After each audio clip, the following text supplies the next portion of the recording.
Most relationships are not ruined by big events, but by one small habit repeated every day, often without a single harsh word spoken. Marriages do not usually collapse in one terrible argument. Friendships do not vanish because of one forgotten call. Families do not grow cold overnight. They are worn down slowly by the way we respond to one another in the ordinary, unpleasant moments of life. You see, it is not that we do not know how to love. Most men and women love deeply. The trouble is not in the heart. It is in a reflex of the mind. We do not see what the other person does through their eyes. We see it only through our own. We do not ask, what might be happening with them? We decide, this is what it means about me. And before we have taken a single breath to understand, we have already judged, criticized, or put a label on them. Instead of asking, we assume. Instead of understanding, we interpret. Instead of appreciating, we correct. Let me show you how this works in everyday life. A husband or wife arrives home late. Perhaps they were delayed by traffic, by a demanding client, or by a difficult problem they did not want to bring home. The partner, who has been waiting, greets them not with a question, but with a verdict. You don't care. You always do this. There is no curiosity, only conclusion. The late arrival feels attacked, misunderstood, and soon the evening is filled with distance instead of comfort. At work, a manager points out a mistake in a report. They may even mean well, wanting to help. But the words come out as, we talked about this. Why can't you get it right? The employee does not hear guidance. They hear condemnation. They shut down. From that moment, they bring less of their ideas, less of their energy, less of their honesty, because they have learned that mistakes are met with judgment, not with support. Among friends or family, someone makes a clumsy remark. Perhaps they are tired, or nervous, or simply chose their words poorly. One person interprets it in the worst possible light. She doesn't respect me. He is attacking me. No questions are asked. No clarification sought. A simple, what did you mean by that? Could have cleared the air in seconds. But instead, hurt feelings grow quietly for days. Calls are not returned. Messages become shorter. Two people who care for each other drift a little farther apart. The result of this small habit is always the same. We feel unseen, unfairly judged, or constantly corrected. We begin to armor ourselves. We speak a little less freely. We share fewer of our real thoughts. We decide it is safer to keep things on the surface than to risk being misunderstood again. And so, while the relationship may continue on the outside, it begins to hollow out on the inside. The tragedy is that both sides often feel the same way. Each person believes they don't understand me, while doing very little to understand the other. Each one feels I am being judged, while quickly judging in return. No one is truly the villain. Both are simply trapped in the same habit. You may believe you have a communication problem. You may say, we just don't know how to talk to each other. Or, people always hurt me. Or, I always choose the wrong people. But in truth, you may simply have a habit problem. A pattern in the first seconds of your response that shapes everything that comes after. The habit I am speaking of is very simple. How you respond in the first moments when you don't like what someone does. Do you instantly assume the worst? Do you rush to correct? To criticize? To explain how they should have behaved? Do you label them selfish, careless, irresponsible before you try to understand? Or do you pause long enough to ask, what might this look like from their side? Do you give them a chance to explain? Do you look for even a small piece of effort or good intention before you speak? In this talk, I will show you one simple habit to change how you respond in those first few moments when something displeases you. It is not complicated. It does not require a degree in psychology or a gift for words, but it does require a decision. The decision to understand before you judge. When you change that, your relationships will begin to change with it. Arguments will soften. People will open up instead of shutting down. You will feel less attacked and more informed. And those around you will discover something rare and precious. A person who tries to see them before correcting them. That is the kind of person others feel safe with. And where there is safety, relationships can finally grow. I found that most people have one deadly habit in relationships. They try to correct before they try to understand. They hear something they do not like, see something they do not approve of, and their first impulse is to straighten it out, to explain, to fix. They believe they are helping. In reality, they are closing the door. There is a simple law in human relations that I learned long ago. No one likes to feel judged before they feel understood. You do not enjoy it. I do not enjoy it, and neither does your spouse, your child, your friend, or your colleague. People will cooperate with those who first make an honest effort to see their side. They will resist, hide, or fight when they sense criticism, reproach, or contempt, no matter how clever your words may be. The harmful habit works like this. Something happens, and in a fraction of a second your mind moves through 3 steps, often without your awareness. First, you interpret. You decide what their action means about you. He's disrespecting me. She doesn't care. They're trying to make me look foolish. Second, you judge. You attach a label to the person. Selfish, lazy, careless, immature. Third, you react. You speak from the wound instead of from understanding. Out comes, you always, you never. That's wrong. Why would you do that? Or the cold silence that says just as much. You may lower your voice and choose more polite words, but the emotional message that reaches the other person is still the same.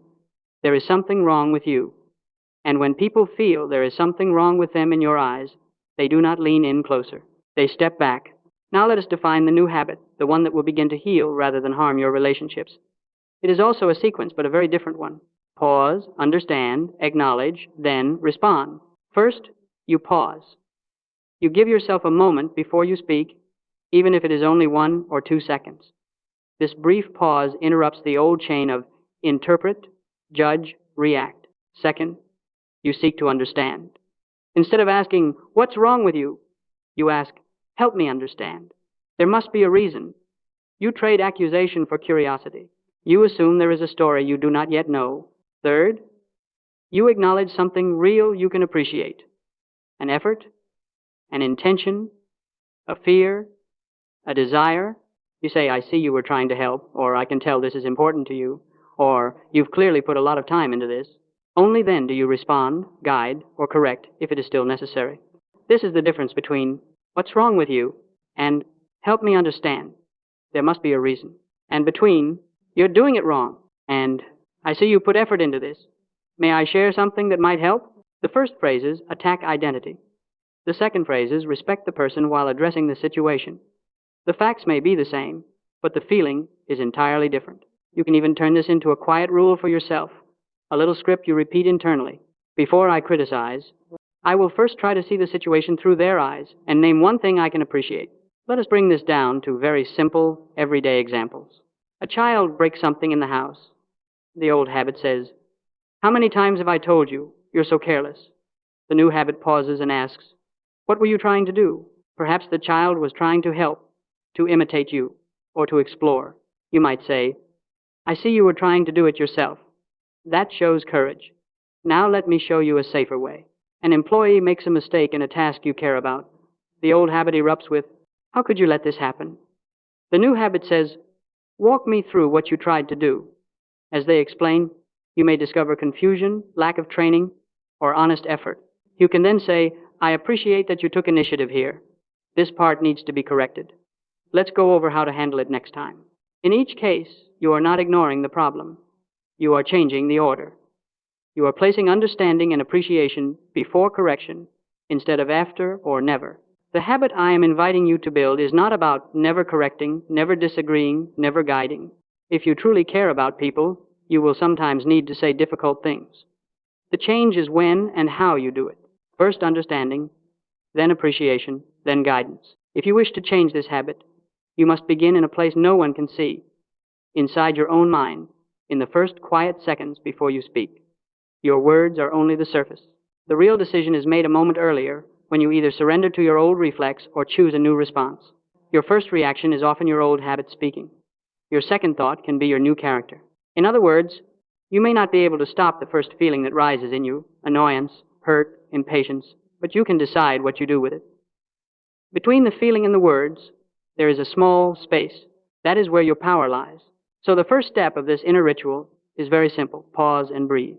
Before you answer, before you correct, before you sigh or roll your eyes, you take one slow breath.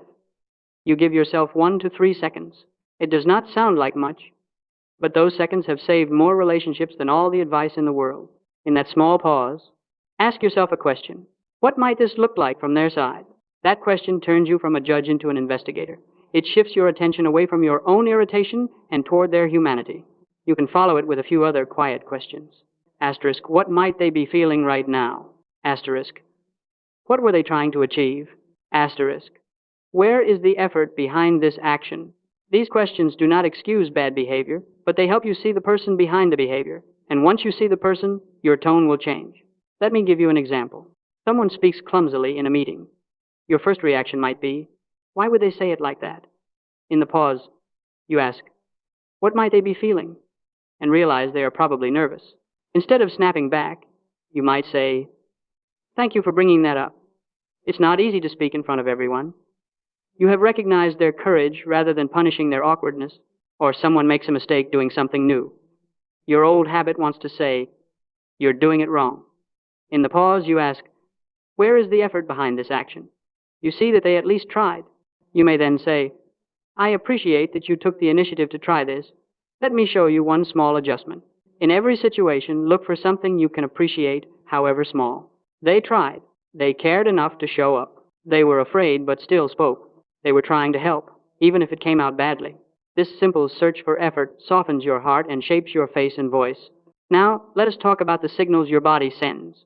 Long before your words are processed, your posture, your eyes, and your tone have already delivered a message. As you pause, let your shoulders relax. Tension in the shoulders often reads as anger, even if you do not feel furious. So drop them slightly. Unclench your jaw, soften your face. Many people carry a frown or a tight expression without realizing it. When you are displeased, it deepens. You need not force a smile, but you can let the muscles around your eyes and mouth loosen. Look at the person without hardness. A steady, calm gaze says, I am here with you, while a narrow, piercing stare says, you are on trial. You know the difference? You have felt both, and lower the volume of your voice. When emotions rise, our voices usually go up faster, louder, sharper. If you deliberately slow down and speak a little more softly, you send a signal of safety instead of threat. People listen more carefully to a quiet voice than to a shouted one. Once your inner posture and outer posture are aligned, the new habit will begin to show itself in your words. Here are a few phrases that embody this spirit. I may not see it clearly. Help me understand what happened. I see you put effort into this. I can tell this matters to you. Notice that each of these begins with humility and recognition. You are not pretending you have no opinion. You are simply placing their perspective and effort on the table first. Only after that do you move to guidance or correction. You might add, would you be open to another way of looking at it? Could I share something that might make this easier next time? Can we walk through this together and see what we can improve? You are asking for permission instead of forcing a verdict. That small difference turns resistance into cooperation. Now, when you first try to change this habit, you will make mistakes. Let me warn you about a few. The first danger is sounding condescending. You might use the right words, but the wrong spirit. For instance, saying, I understand, but you're wrong. In a superior tone is not understanding, it is judgment wearing a thin mask. People hear the tone more than the phrase. The second danger is using false or exaggerated appreciation. If you say, this is wonderful, when it clearly is not, people will not feel valued. They will feel manipulated. It is better to say, this part here is clear, or I appreciate the time you put into this, than to pretend something is perfect when it is not. Honesty is part of respect. The third danger is asking questions that are really accusations in disguise. Help me understand why you do something like that, spoken with sarcasm, is not curiosity. It is a judgment with a question mark added to the end. The other person will feel the sting, no matter how polite the words. Remember, this is not a performance. It is a sincere change of focus from proving yourself right to understanding the other person first. Let me give you a simple way to remember this part of the process. In the moment of tension, do three things. 1. Pause and breathe. 2. Try to see from their side. 3. Name one thing you can honestly appreciate, then speak.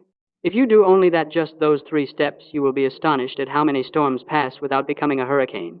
People will feel the difference, even if they cannot explain it. They will sense that with you, they are not immediately on trial, and in that safety, they will begin to show you more of their best self. Let me show you how this change of habit looks in the ordinary moments of life, where relationships are either strengthened or slowly worn down. Imagine first a couple. One partner has been waiting at a restaurant or at home, watching the clock, feeling the minutes drag by. The other finally arrives late, tense, perhaps a little guilty. Under the old habit, the scene unfolds almost automatically. The waiting partner says, "You never respect my time." The late one, already tired, now feels attacked. Their mind does not hear, "I missed you." It hears, "There is something wrong with you." They defend themselves. "That's not true. I had to finish something at work." Voices harden. The evening, which might have been an opportunity to reconnect, becomes a quiet war. Maybe there is no shouting. Perhaps they simply sit in silence, each retreating into their own thoughts. But a layer of distance has been added. Neither feels understood. Now watch the same moment with the new habit in place. The door opens. The late partner steps in. The other feels the same first wave of irritation but pauses, breathes, and asks inwardly, what might this look like from their side? They notice the tired face, the tense shoulders. Instead of, "You never respect my time," they say, "You look tired. I was worried. What happened?" Those few words open a door instead of slamming it. The late partner exhales. "I'm sorry. The meeting ran over, and then traffic was terrible. I should have called. I know you were waiting." After listening, the waiting partner says, "Thank you for still coming, even if it was hard." They have recognized the effort to show up, rather than only the failure to be on time. Then, gently, they add, "Next time, could you let me know earlier? It means a lot to me." Now they have expressed their need without attacking the other's character. The facts have not changed. Someone was late, someone waited, but the emotional result is entirely different. Under the old habit, one feels accused and the other feels ignored. Under the new habit, one feels cared for and the other feels heard. Honesty is not sacrificed. It is delivered in a way that draws the two closer instead of pushing them apart. Let us move to the workplace, where many relationships suffer in silence. An employee prepares a report. They stay late, struggle with numbers, and finally hand it in, hoping it will be good enough. Under the old habit, the boss opens it, finds several errors, and says, "How many times do I have to tell you?" The employee feels small, foolish, and deeply discouraged. They may nod and say, "I'll fix it." But inside they are thinking, "Nothing I do is good enough." Next time, they bring less initiative, less risk, less creativity. They will do only what is safe, because mistakes are punished with humiliation. Now see the same scene with the new habit. The boss opens the report, sees the mistakes, feels the familiar frustration, but pauses. In that small space, they ask, "Where is the effort?"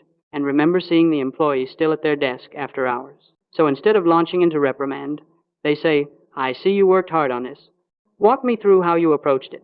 The employee explains their thought process. As they talk, some of the tension leaves their shoulders. The boss listens, then says, "You did this part well. It's clear and well organized. This section here needs a correction. The numbers don't match.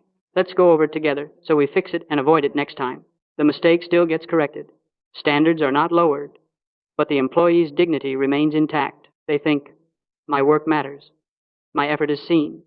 My mistakes are a chance to learn, not a reason to be shamed." In time, this kind of treatment builds loyalty that no salary alone can buy. People will walk an extra mile for someone who corrects them without crushing them. Now consider a scene in the home with a parent and child, or between siblings. A child runs through the living room, leaving toys everywhere. Or a younger brother borrows something and leaves it out of place. Under the old habit, the response is quick and sharp. "You're so irresponsible." The child or sibling feels labeled, not just corrected. They think, "I am a problem." Shame rises. Perhaps they argue back, perhaps they withdraw, but the inner message is the same. Around you, it is unsafe to be imperfect. Now apply the new habit. The parent or sibling still sees the mess and still feels annoyed. This is natural. But they pause and ask, what were they trying to do? They notice the excitement in the child, or the fact that the younger one was in a hurry. They say, "I see you were in a hurry and excited about what you were doing. I appreciate your energy." Then they add, "Now, let's take 2 minutes and put this away together." The behavior is addressed.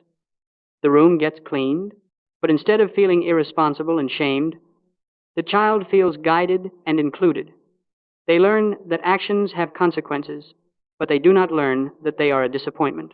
The relationship gains cooperation instead of quiet resentment. In each of these scenes, the psychology is simple. When people feel attacked, they close up. They defend, hide, or counterattack. When they feel understood and seen even slightly, they open. They are more willing to admit their mistakes, to share their struggles, to listen to your needs. You have removed the need to protect their dignity, so their energy can move toward repair instead of defense.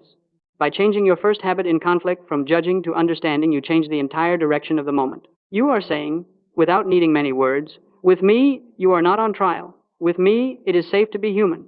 When you do that consistently, people stop racing against you and start leaning toward you. Let us bring everything we have discussed into a simple human conclusion. The problem we face in nearly every relationship is not a lack of love, intelligence, or good intention. It is the habit of reacting with criticism before seeking to understand. We speak too quickly, assume too much, and judge too easily. And no one, no matter how patient or confident, cooperates gladly with someone who judges them first. But the moment you replace that old habit with a new one, pause, understand, acknowledge, then respond, everything begins to shift. Conflicts soften. Defensiveness melts. People speak more honestly. You feel less attacked. And relationships that once seemed difficult begin to grow in warmth and trust. You may have seen yourself as harsh, impatient, or bad with people, but you can become someone entirely different. The person others feel safe with. The one who understands before they judge. That kind of person leaves a deep impression wherever they go, not because they are perfect or brilliant, but because they invite honesty instead of fear. If you want a new identity to carry with you, let it be this. I am someone who makes others feel understood first. Let me give you a few affirmations you can repeat until the habit becomes natural. I pause before I react. I try to see through their eyes first. I look for effort before I look for faults. My relationships change as my first reaction changes. Say them quietly to yourself when you begin the day, or in the moments when you feel tension rising. These small sentences will steady your mind and guide your behavior when it matters most. Now, let me offer you a simple practice, one you can begin today. Choose one relationship or one context. Your partner, a colleague, a friend, a family member, just one. And when a small disagreement or moment of irritation appears, and it will do three things. 1. Pause. Take one breath. 2. Ask a question to understand. Help me see what happened, or what were you trying to do? 3.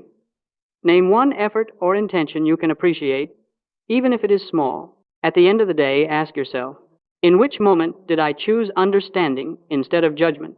If you can name even one instance, you have begun the change. If you can name several, your relationships are already improving. As we close, remember this. You do not have to transform your personality. You only have to transform the first seconds of your reaction. The rest of the relationship will follow. If you wish, listen to this message again. Sometimes, hearing the same truth twice allows it to sink deeper. And before you leave, I would love to know, where are you from? How old are you? And in which relationship do you most want change, work, love, family, or friendships?